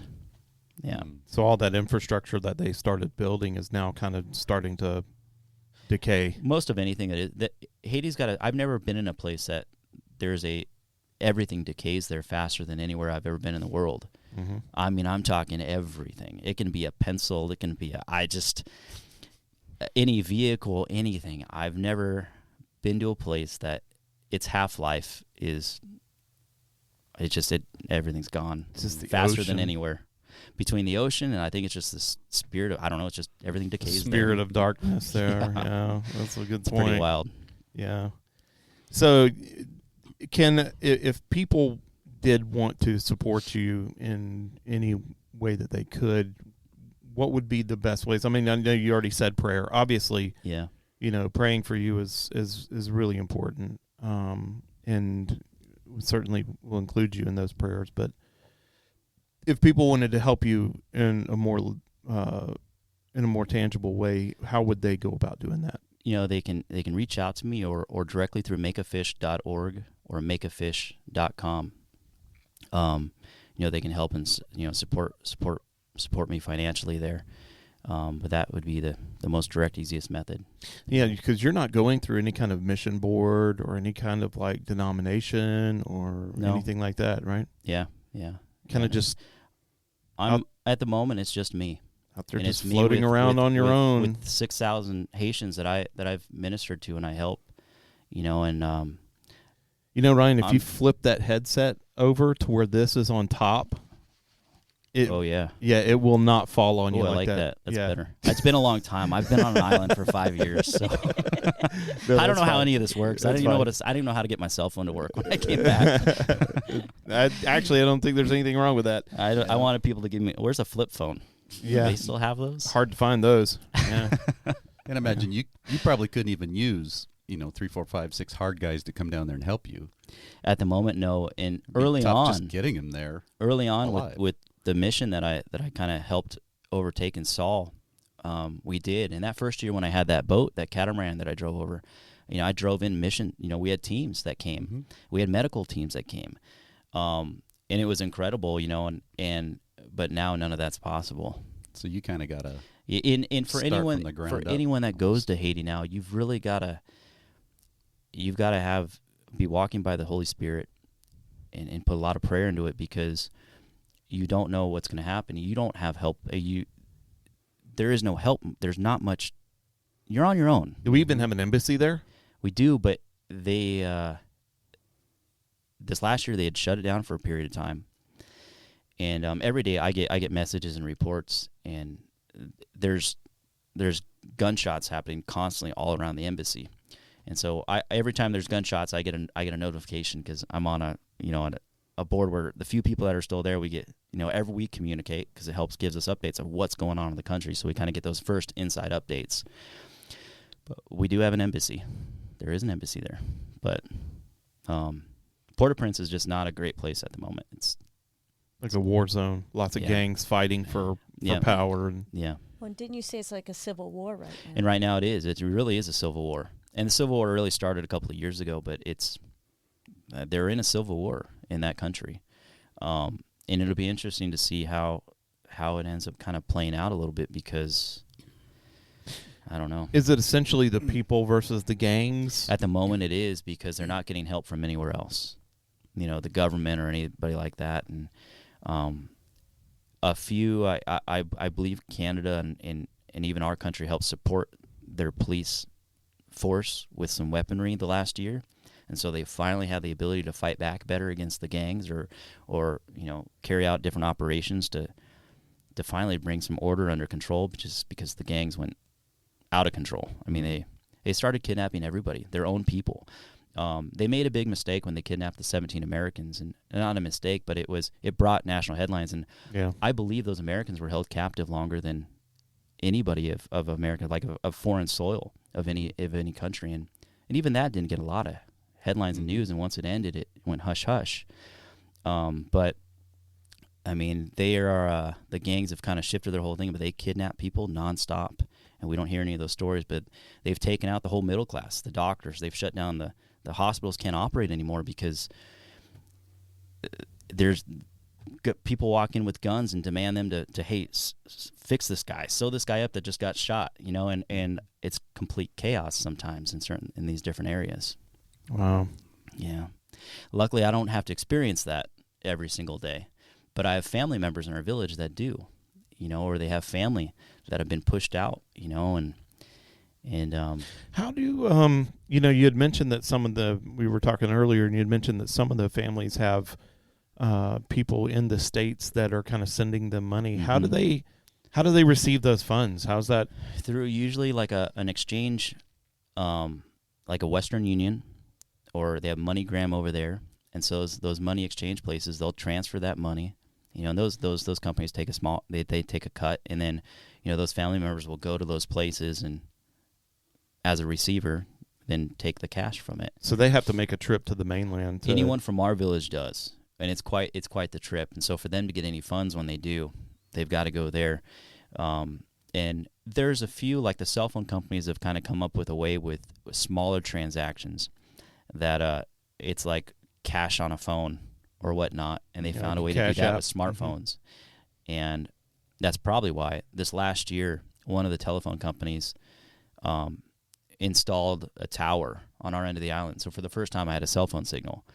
And what was kind of crazy about this is prior to that, our whole village and even children, right, they had never had a phone. They'd never seen anything. Many of our children on our island had never even been off our island, right? They're born there and they grew up, and out of nowhere, everybody had cell phones. Mm-hmm. Everybody had smartphones. Yep. And I'd shake my head, and we developed, we installed, I have 70 solar panels on the top of our mission compound that I helped build. And so we were the source of power, and they're all coming to charge their phones and stuff, but it blew my mind. USB. Oh yeah. And it blew my mind though. You can only imagine though what that's like for even a Haitian, a child. Now all of a sudden they're being exposed to all these things, or they see what goes on in the United States that they've never seen before. Pictures and videos and dance, whatever it may be, right? That they're able to see at their fingertips now. That's not the life they live. It doesn't resemble anything like that. And so it is now, and I can see it in the future, it just creates another challenge of a very difficulty to overcome, because now they got everything at their fingertips, but they don't understand it. They've never seen it before. And that's where I think just, gosh, I mean, it's the gospel is critical, to be able to share and influence. And our schools have done an incredible job. Our elementary schools that we have there, we have two we help support, and a secondary school that we started. And Now you keep saying we. Who are you? well, I say that because we work together. We have. So for all it's those you and your years. village, basically. Yeah, in that mission that was there before. Even though they're kind of dying, I don't know what's happening with that mission at the moment. I mean, the family moved back, and they're kind of holding on to it.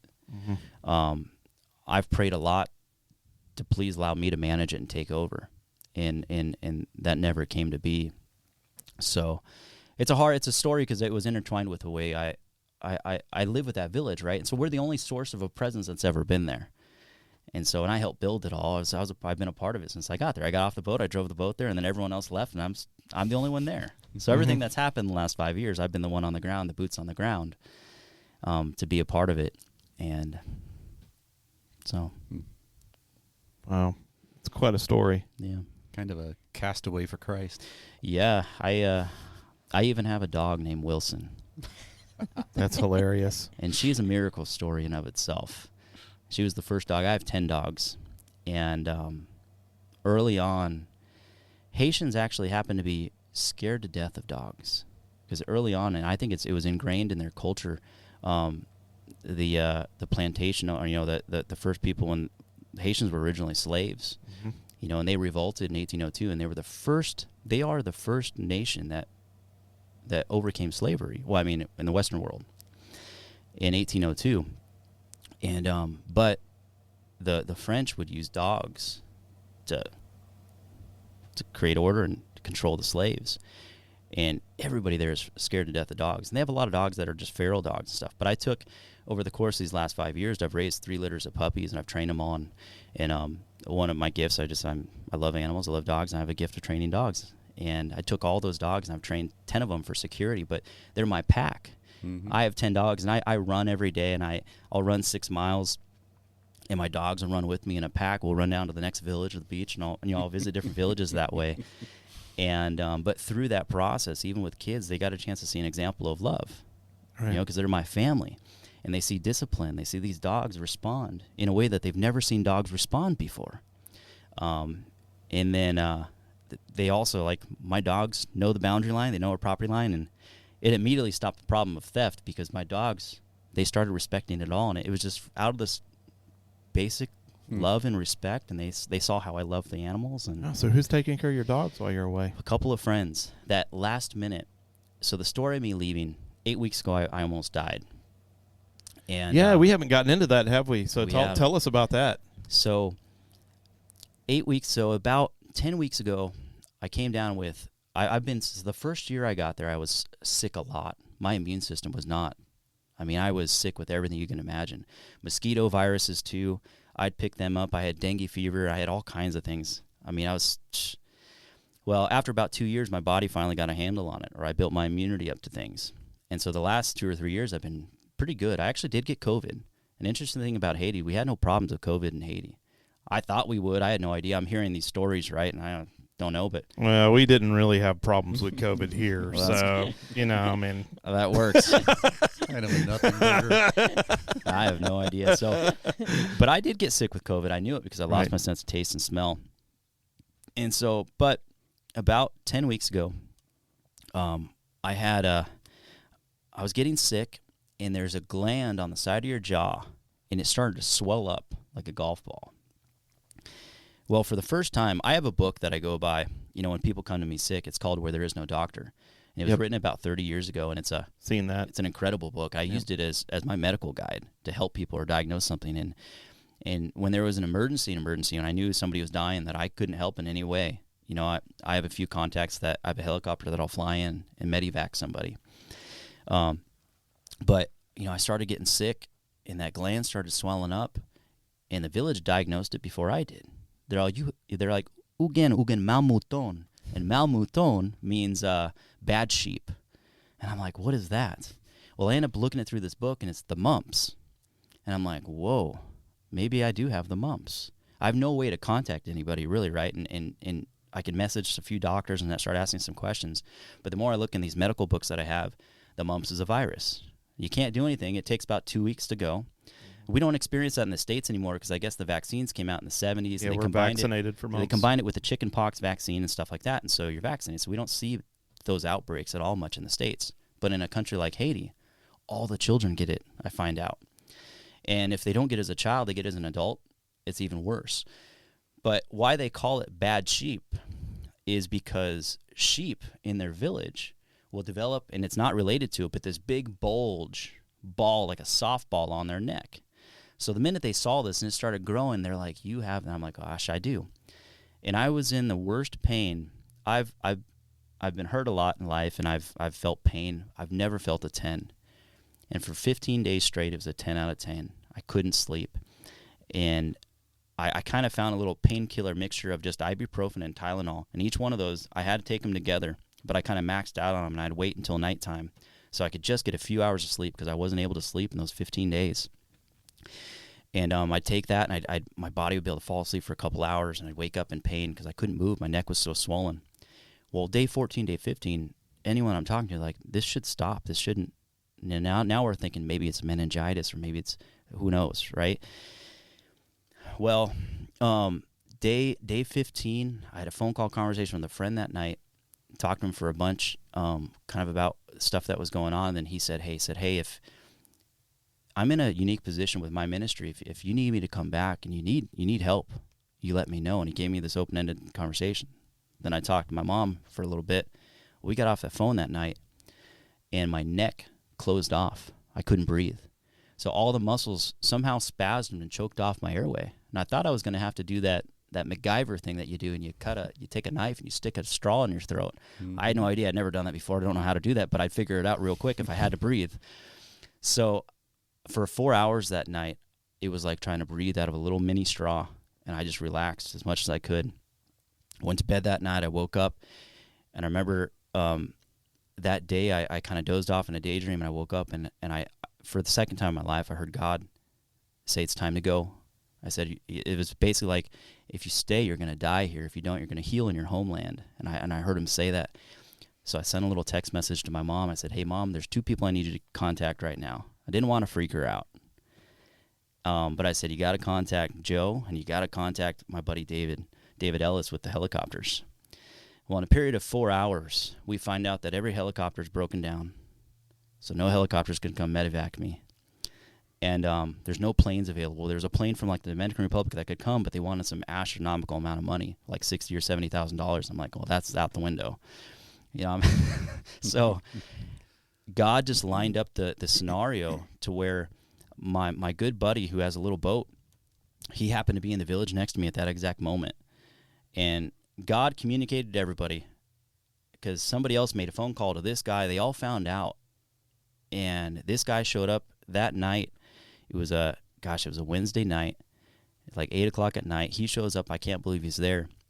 And so I got a little go bag, an emergency go bag, if I ever had to leave an emergency. We board that boat, and we start heading across the water at 9 o'clock at night.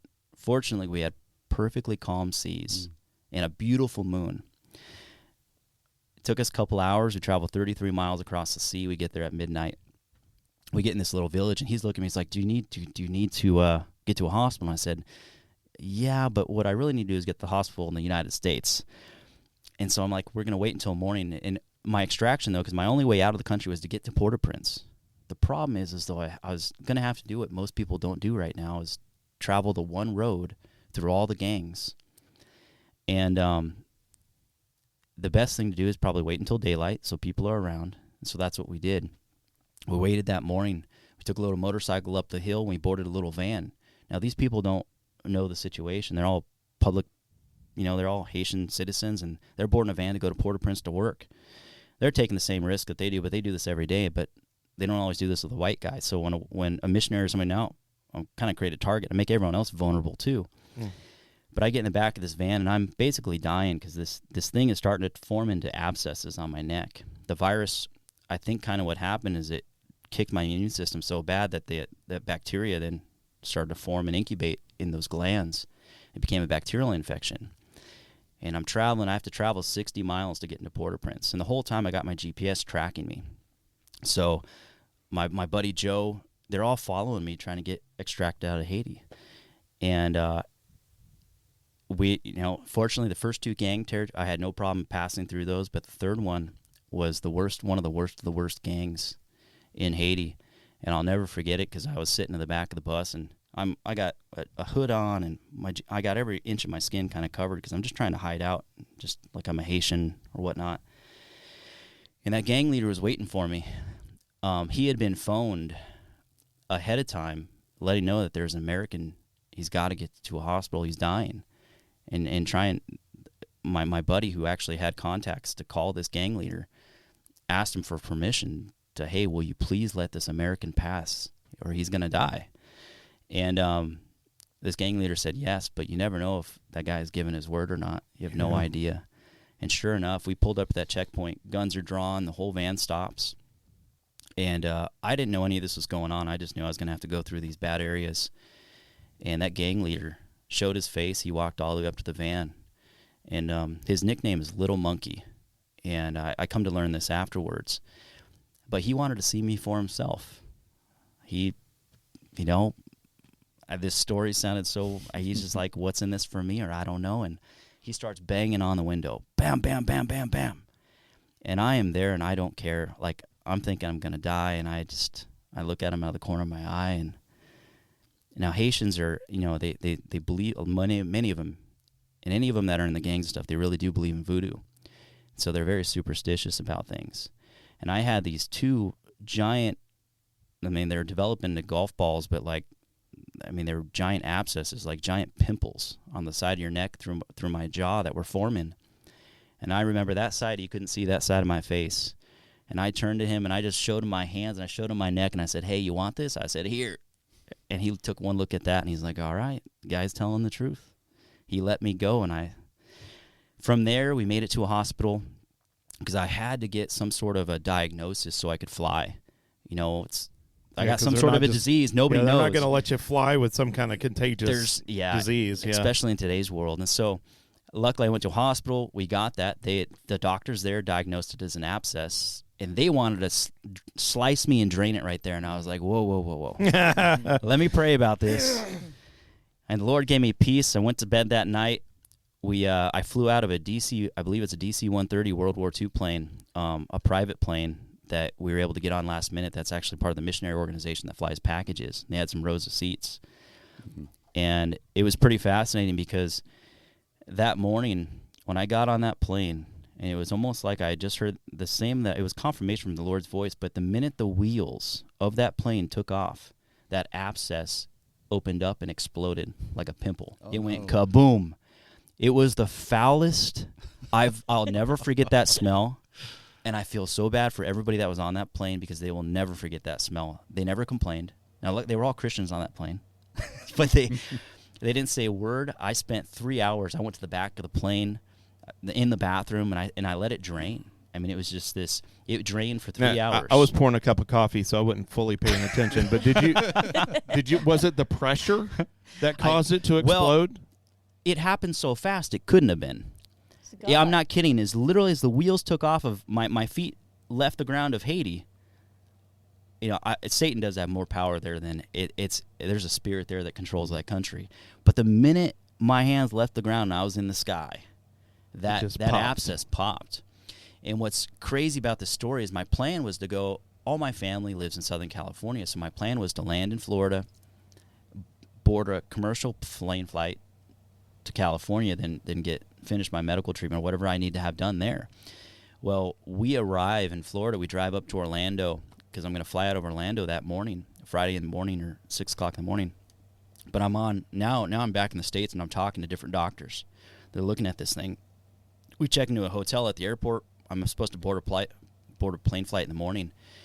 And one of the doctors goes, hey, you should really walk into the ER right now and go get a CAT scan. So I said, okay. So I walked in on my own 2 feet with my buddy Joe into the ER of Orlando Health. And what was kind of crazy, because they have a lot of shooting and stuff that goes on, and they have a lot of security there. And my buddy Joe he's a big guy, and he does a lot of missionary work, but he looks like he's like an ex-military. He's got tattoos and stuff, and he's a big burly guy. He goes, hold on for a second, let me get out first. So because we don't want to just run into this hospital. Right. And because it even looks like I'm holding my neck like I got a gunshot wound or something. Right. So he jumps out, and the guys jump out, but God just kind of did the whole thing. We walked through security, no problem. I got a CAT scan. They actually there was so much going on in my neck that they made a mistake, and they thought I had blood clots immediately. So, like, you got to get on blood thinner. Like, they thought I was a walking miracle, and I really was, because what they come to find out later, there was so much bacteria, everything that was going on. It's a miracle. The doctors said people don't do what you do and walk on your own 2 feet. Yeah. Your body goes sepsis. Right. And yeah, I was going to say it's a miracle that your blood did not get infected. Of all of that whole pathway, I mean, God, and I didn't have a fever. I showed no signs of being sick, other than this was that, and I had a lot of pain. But it was like God controlled it, and you've got some major veins and arteries and stuff that run through your neck, and if at any point that bacteria went into that bloodstream, your body will go sepsis, your organs start shutting down, and I defied it all, and it was interesting because while I was there with the doctors, I've come to find out that Orlando Health is one of the main CDC disease research hospitals. They have all everything there, and they were the ones that would take a lot of the people that came in internationally through the whole COVID stuff and ran tests or whatnot. And so they were drooling at the mouth because they've never really had a Haitian, any missionary come in and somebody was sick. And I immediately, wow, yeah, lab rat come in. I just said, walked hey, right in. You guys have full permission. I let them study everything, take every sample and culture that they wanted, and come to find out that the student that took it on, he loves this thing, and they're going to publish it in Philadelphia. That's hilarious. As a Excess notoriety. Malmouton that turns into a bacterial So do you have a infection. wicked scar over there now? Well, surprisingly so.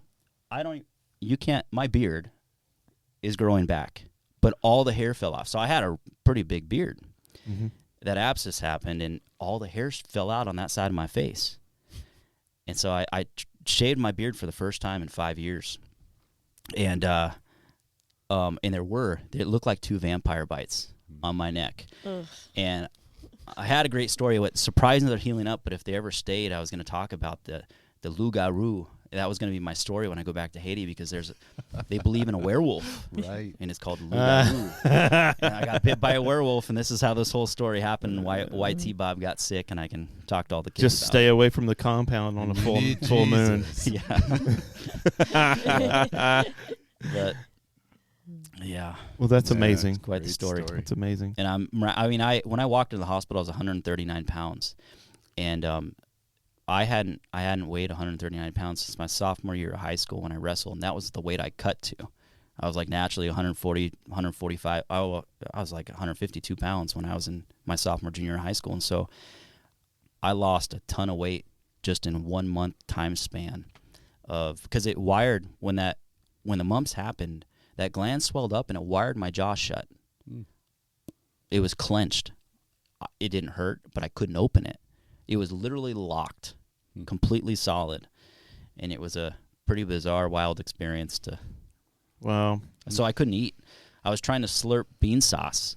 I'd blend up bean sauce or smash it with they have this little pestle tool, and then try to slurp it just to get any nutrition in my body, or sugar water. It was a couple of tough few weeks. Man, well, next time, should anything like that start to happen again, let intelligence and reason be your guide, and start heading home a little bit earlier. Yeah, than when you're slurping bean sauce. I know. And sugar water. You live and you learn. You live and learn. Well, we're out of time, but do you have any final thoughts? Any words that you'd like to leave people with? I don't know. I know Jesus is the answer. He's my Lord and Savior. Amen. Yeah. Amen. And that He is. Thank you for having me. It's our pleasure, and of course, if you, I know you're going to be heading back here pretty soon, but if you get back this way again, certainly look us up and give us an update, or keep us updated on what's going on. Will do. And I'll keep an eye on your blogs and things. I really enjoyed watching some of your videos and stuff. They were a hoot to kind of watch you walking around the neighborhoods there, and and interacting with the people. That's, to me, that's missions. When you're sitting in the church service with the national pastor there, and you're listening to him speak to this congregation of 8 people, and they're beaming about these Bibles and songbooks that they received. and here in the States, nobody here uses songbooks anymore. Yeah. We all have everything up on the screen, and everything's, there's a certain level of expectation.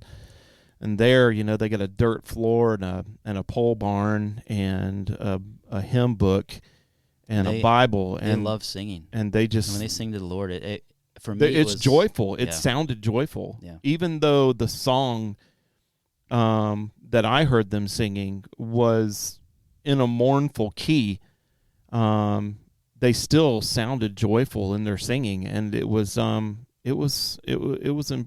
makes an impression. Mm-hmm. And so, I'm a big fan of what you're doing over there, and I'm a big fan of how it happened as well.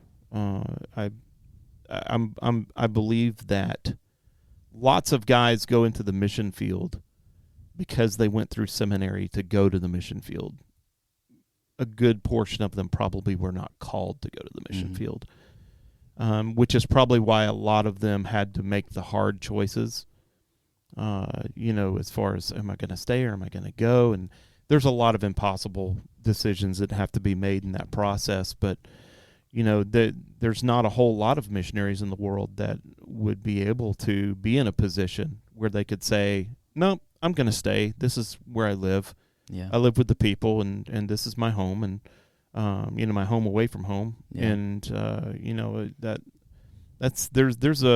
there's a romantic quality to that that I think that American Christians need to see and hear, because let's decorporatize missions Mm-hmm.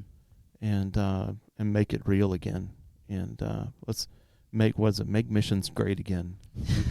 I love it. Yeah, can we do that? Yeah. And so we appreciate what you're doing, and Thank you.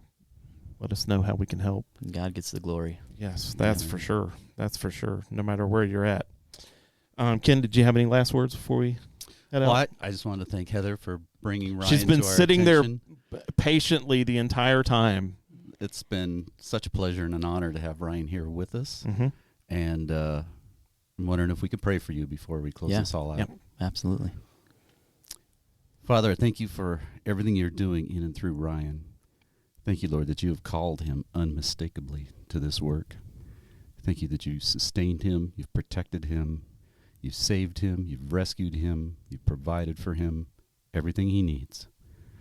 Lord, we ask that you continue to give him strength and courage, boldness, favor with the people, and that, Lord, you'd establish your kingdom there in Haiti, in the hearts of the people, in every generation, and that you'd do that work through Ryan and others that you will send. We know that your heart is for those people and that they are created in your image with all the potential and all the promise that you give. And so we thank you for all what you're doing in and through Ryan, and we send him off with our blessing, and we look forward to seeing what you're going to do in Haiti and beyond, all for your glory. In Jesus' name, amen. Amen. Amen and amen. Amen. Well, that does it for us today. As always, thank you for joining us. If you have a comment or you have a question or you have an idea for an episode, you can always send us an email at 3p@athelbaptistchurch.org. Ken always checks those. I don't, but Ken does. If you enjoyed this episode, please give it a like, share it with your friends, and subscribe so you don't miss any future episodes. Thank you to Athel Baptist Church and its members for their generous support of this ministry. And again, thank you for listening, and until next time, remember the Great Commission. Go into the world, reach the lost with the gospel, and build disciples who can do the same. And with that,